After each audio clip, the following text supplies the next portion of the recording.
Praise the lord. Bible గ్రంథము మరియు విజ్ఞాన శాస్త్రము.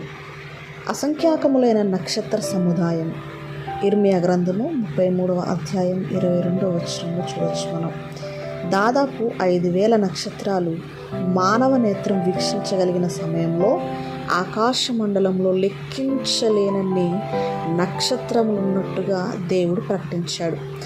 17వ శతాబ్దంలో గెలీలియో అనే శాస్త్రవేత్త తన క్రొత్త టెలిస్కోపుతో సువిశాలమైన అంతరిక్షాన్ని వీక్షించి అందులో లెక్కించలేనన్ని నక్షత్రాలు ఉన్నట్టుగా కనుగొన్నాడు. ఆ తర్వాత కాలంలో అంతరిక్షంలో 1 తర్వాత 25 సున్నాలున్న సంఖ్య కంటే ఎక్కువైన నక్షత్రాలు ఉన్నట్టుగా అంతరిక్ష పరిశోధకులు అంచనా వేశారు. బైబిల్ గ్రంథం చెబుతున్నట్టుగా అంతరిక్షంలోని నక్షత్రాలను లెక్కించేందుకు ఈ సంఖ్య సరిపోదని ఈనాటి శాస్త్రవేత్తలు అభిప్రాయపడుతున్నారు.